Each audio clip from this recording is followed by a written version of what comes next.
अस्सलाम वालेकुम students, second year physics chapter 15 का ये लेक्चर नंबर 11 है जिसमें हम RLC सीरीज सर्किट सीखेंगे। इससे पहले हम सीरीज़ में दो सर्किट्स पढ़ चुके हैं। एक बार हमने रेजिस्टर के साथ जो है वो इंडक्टर को सीरीज़ में कनेक्ट किया था, इसको RL सीरीज सर्किट का नाम दिया। फिर रेजिस्टर के साथ जो है वो कैपेसिटर को सीरीज़ में कनेक्ट किया, RC सीरीज सर्किट का नाम दिया।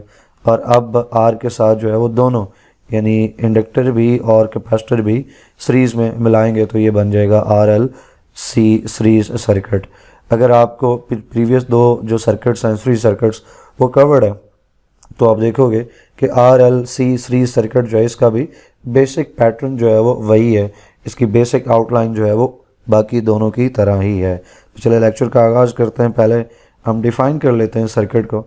ये तो हमें नाम से पता चल रहा है कि एक ऐसा सर्किट जिसमें pure resistor R, pure inductor L और प्योर कैपेसिटर C को सीरीज़ में कनेक्ट कर रखा है, सीरीज़ कम्बिनेशन में जोड़ रखा है, तो जो रिजल्टिंग स्ट्रक्चर है वो RLC सीरीज सर्किट कहलाएगा और ये ऑपरेट होता है अंडर अल्टरनेटिंग करंट।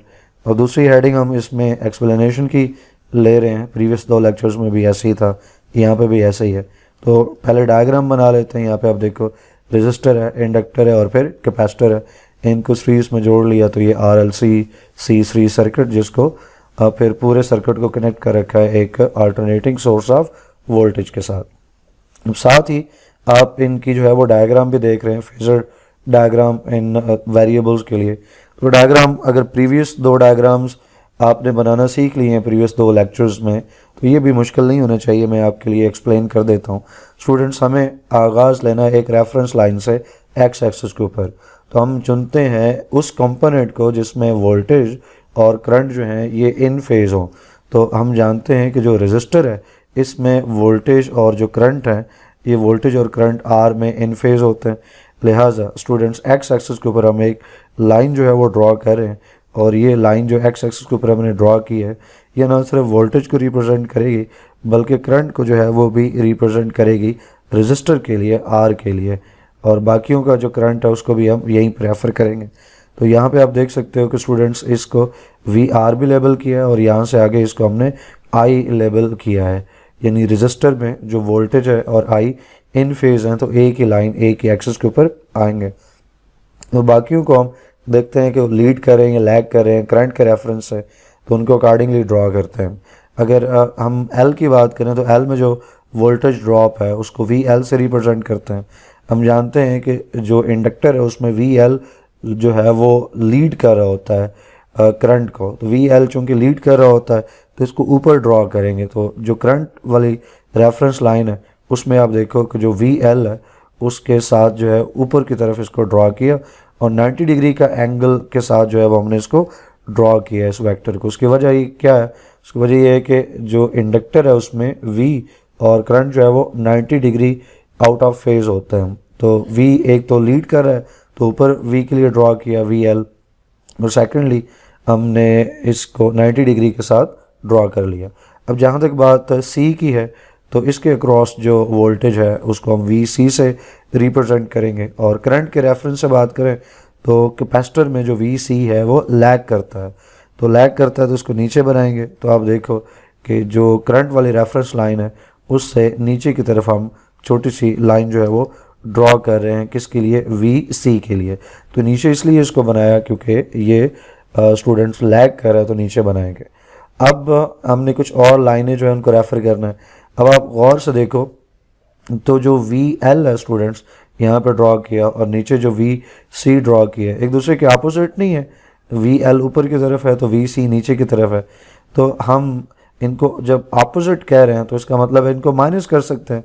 दो वेक्टर्स जो अपोजिट हों तो उनको सब्सट्रैक्ट किया जा सकता है, वहीं पे सब्सट्रैक्ट किया जा सकता है जहाँ हमने उनको बनाया है। तो आप देखो साथ ही हमने ये लिख दिया कि ये वाला जो पोर्शन है ये पूरे का पूरा ये रिप्रेजेंट करता है VL माइनस VC को, यानी VL जो है अगर उसकी क्वांटिटी ज़्यादा है, उसका मैग्नीट्यूड ज़्यादा है और फिर वो चूँकि लीड कर रहा है तो VL पहले लिखा और उसकी क्वांटिटी ज़्यादा है इसलिए उसकी लाइन जो है वो भी थोड़ी लंबी बनाई। और VC जो है वो लैग कर रहा है तो नीचे बनाया और इधर माइनस किया और फिर नीचे की तरफ VC को जो बनाया उसकी छोटी लाइन बनाई है क्योंकि वी सी की जो अमाउंट है हमने सपोज की है वो कम है। हम नीचे भी आप देखोगे कि हम एक कंडीशन बनाएंगे जिसमें हम लिखेंगे कि सपोज कीजिए वी एल जो है वो ग्रेटर देन है किस स्टूडेंट वी सी से। इस कंडीशन को सामने रखते हुए हमने इसको जो है वो डायग्राम को बना रखा है। तो ये जो बीच वाली लाइन मैंने आपको बताई ये फिर रिप्रेजेंट करती है वी एल माइनस वी सी जो रिजल्टेंट है इन दोनों का। और इन दोनों के रिजल्टेंट जो है वो यहाँ पे हम मिला के उसको देखें तो फिर पूरे सर्किट का जो रिजल्टेंट है वो भी हम निकाल सकते हैं और उसको वी से देखते हैं। तो स्टूडेंट्स ए से लेके बी तक जो है वो वी आर हो गया, फिर बी से लेके यहाँ तक सी तक जो है ये वी एल माइनस वी सी आ गया जो वी एल और वी सी का रिजल्टेंट है। और फिर पहला वेक्टर और आखिरी वेक्टर इनको मिलाने वाली जो लाइन है वो वेक्टर सम के हिसाब से वो आती है जी रिजल्टेंट लाइन।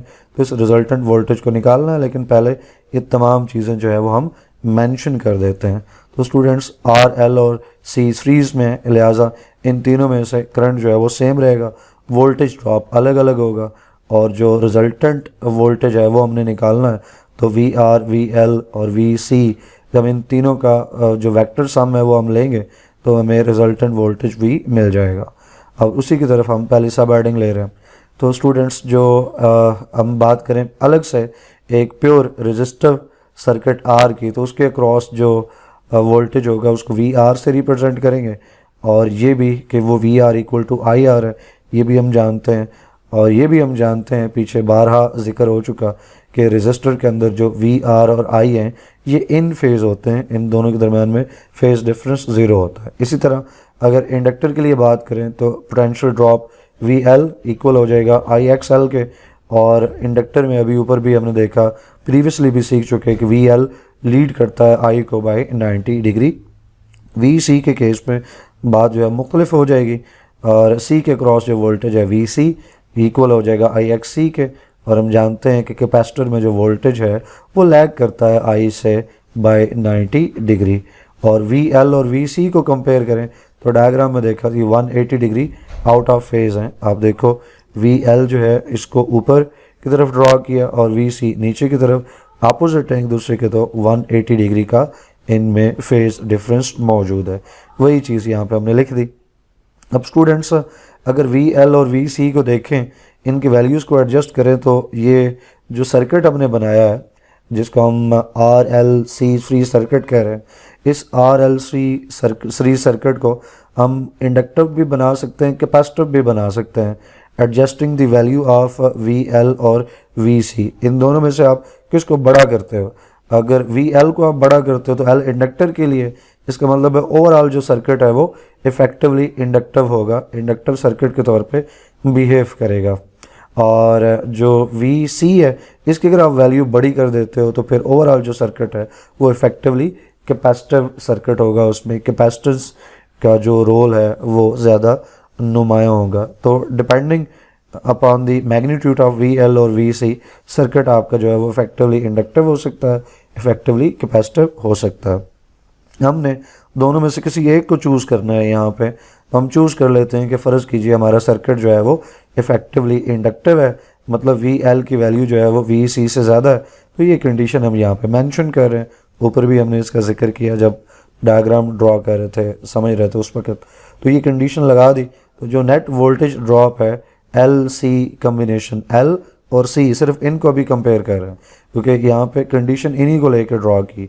तो एल और सी के अक्रॉस जो वोल्टेज ड्रॉप है वो फिर इनके डिफरेंस से आएगा ना, वी एल ज़्यादा है और लीड कर रहा है तो ये पहले लिखा जाएगा, वी सी कम है और लैग कर रहा है तो माइनस के साथ आएगा, तो वी एल माइनस वी सी ये रिजल्टेंट वोल्टेज है इन दोनों का। तो डायग्राम में अगरचे हमें तीन जो है वो नज़र आ रहे हैं वोल्टेजेस, एक जो है वो वोल्टेज है स्टूडेंट्स इंडक्टर के लिए, एक कैपेसिटर के लिए, एक रेजिस्टर के लिए, लेकिन जो इंडक्टर और कैपेसिटर का वोल्टेज है ये मिलके एक सिंगल रिजल्टेंट वोल्टेज आपको दे रहा है।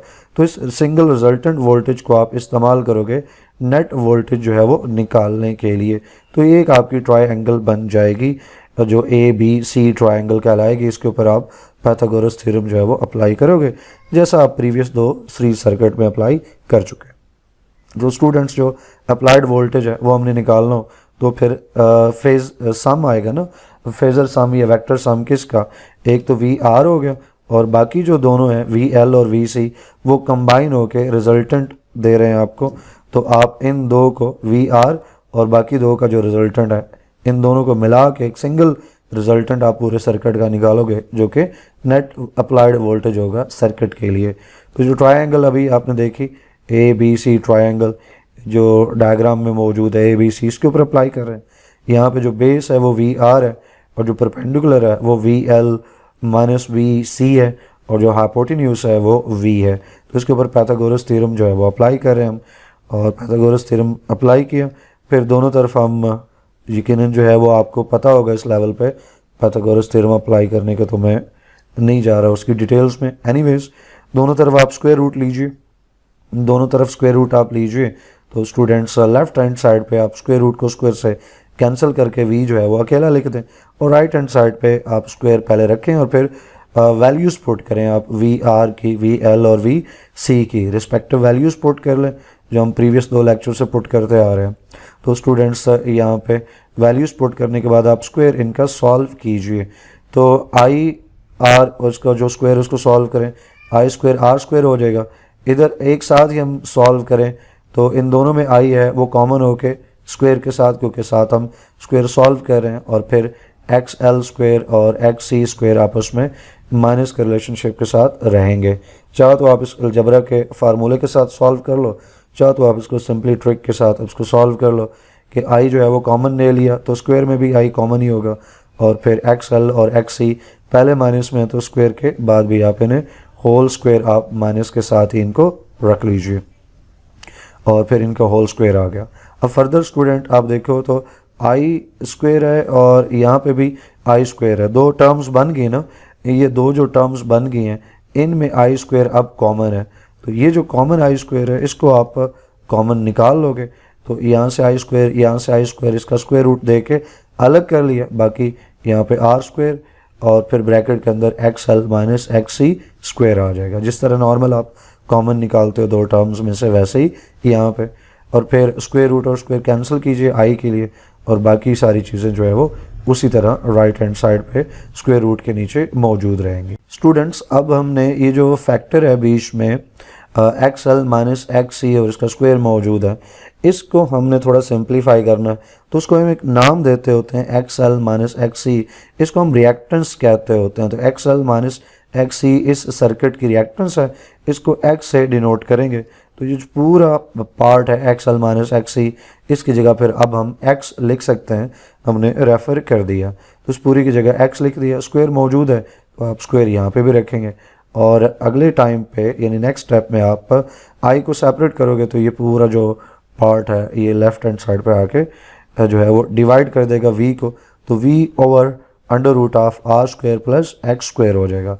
अब आप गौर कीजिए स्टूडेंट्स के जो डिनोमिनेटर में ये जो पार्ट है ये ऑपोजिशन ऑफर कर रहा है पूरे R L C series circuit की।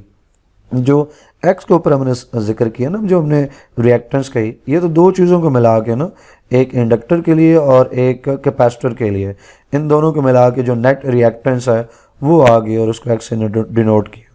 लेकिन अगर पूरे सर्किट की बात करें जिसमें आर भी शामिल है, आर सी और एल तीन चीज़ें आ गई, तो पूरे सर्किट के लिए बात करें तो फिर उसके लिए जो अपोजिशन होगी उसको हम R L C series circuit की इम्पीडेंस का नाम देंगे। और अब वो जो नीचे डिनोमिनेटर है ये पूरे सर्किट की अपोजिशन को रेफर कर रहा है।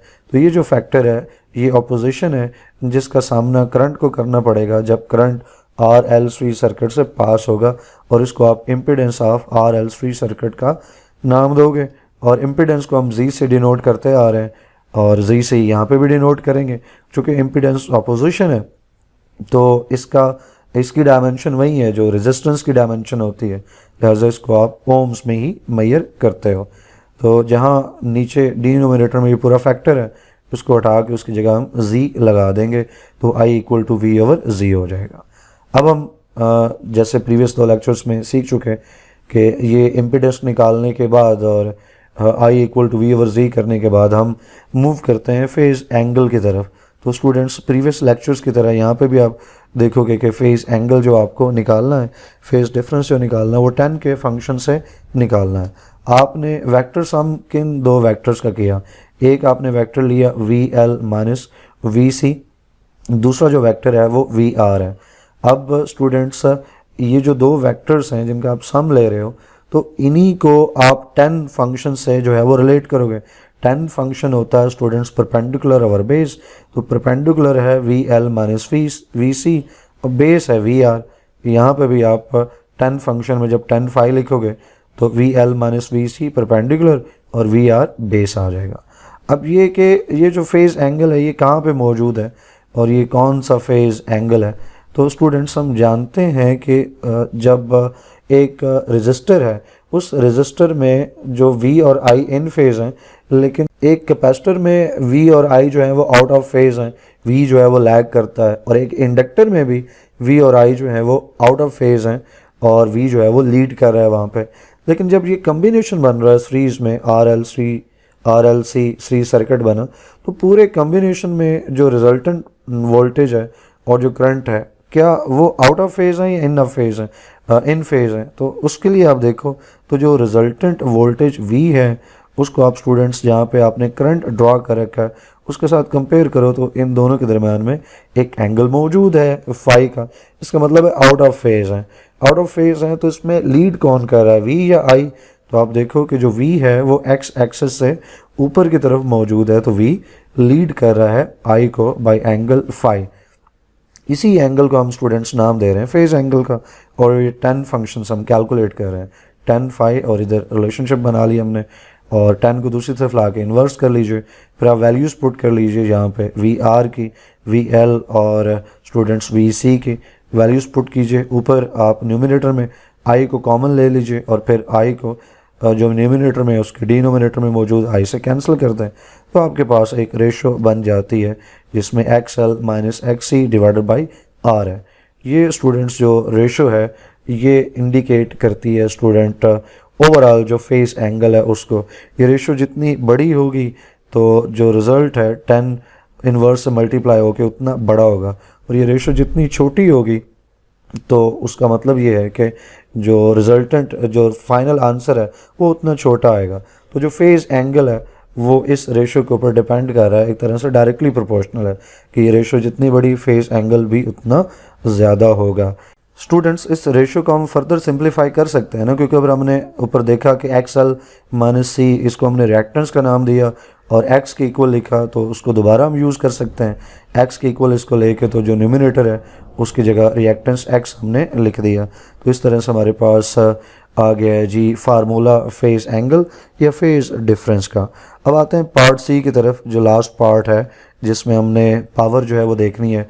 R L C series circuit में पावर डिसिपेट होती है या नहीं होती, तो डेफिनेटली चूँकि इसमें रेजिस्टर मौजूद है तो पावर डिसिपेट होगी, कंज्यूम होगी रेजिस्टर की वजह से। एल तो कोई पावर कंज्यूम नहीं करता, सी भी कोई पावर कंज्यूम नहीं करता, लेकिन आर पावर जो है वो कंज्यूम करेगा, और सर्किट में आर मौजूद है तो पूरा सर्किट जो है वो पावर कंज्यूम करेगा। और वो पावर जो है वो जब एक फेज़ एंगल मौजूद हो वी और आई के दरमियान में, तो हम उसको वी आई कॉज फाई से मेंशन करते होते हैं। स्टूडेंट्स जो पावर है वो वी आई कॉज फाई के इक्वल कैसे आ रही है यहाँ पे एवरेज पावर, तो हमने प्रीवियस 2 लेक्चर्स में कैलकुलेट कर रखा है। आर एल सीरीज सर्किट के लिए power, R C series circuit के लिए पावर, वही सारी मैथोडोलॉजी है एवरेज पावर कैलकुलेट करने की। तो यहाँ आप ट्राई कीजिएगा कि आप कैलकुलेट कर पाते हैं, ये रिज़ल्ट निकाल पाते हैं या नहीं निकाल पाते हैं।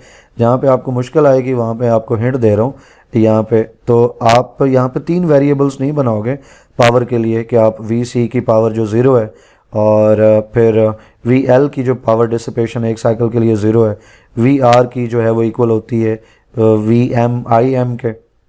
तो स्टूडेंट्स आप 3 क्वांटिटीज़ को ऐड करके डिवाइड बाय 3 नहीं करोगे, बल्कि आप वी एल और वी सी, चूँकि यहाँ पे आपने इनका रिजल्टेंट लिया है ना, तो इनकी जो एवरेज पावर है वो भी आप रिजल्टेंट के फॉर्म में ही लोगे। वी एल 0 है, वी एल के लिए पावर 0, वी सी के लिए पावर 0, तो जब माइनस में भी आप लिखोगे तो ओवरऑल पावर 0 ही रहेगी। बात करने का मकसद ये है कि यहाँ पे आप 2 क्वांटिटीज़ ही लोगे, एक क्वांटिटी ये हो जाएगी इसके लिए पावर 0 और एक क्वांटिटी जो है वो वी आर के लिए आ जाएगी। इसके लिए पावर जो है वो आप लिखोगे स्टूडेंट्स, एवरेज जो पावर है वो वी एम आई एम के इक्वल। तो इसके बाद अब आपको पता है कि दो क्वांटिटीज़ हो गई हैं। दो क्वांटिटीज़ से अब जब आप पावर निकालते हो तो sum of quantities divide by number of quantities हो जाएगा। नीचे आप 2 से डिवाइड कर दो और स्टूडेंट साथ आपने क्या करना है कि यहाँ पे cos फाई लेके आ जाना है। तो अब मेरा ख्याल है आप कैलकुलेट कर लोगे, क्योंकि ये बिल्कुल वैसे ही कैलकुलेशन बनती है जैसी आपने प्रीवियस दो जो हमने पढ़े हैं, दो सीखे हैं सर्किट्स, सीरीज सर्किट, उनके अंदर सीख रखी है। तो मुझे उम्मीद है कि ये लेक्चर आपको समझ आया होगा। कोई क्वेश्चन क्यूरी हो आपके जहन में तो आप कमेंट सेक्शन में पूछिएगा। इंशाल्लाह नेक्स्ट वीडियो में नेक्स्ट टॉपिक पढ़ेंगे। टिल देन अल्लाह हाफिज़।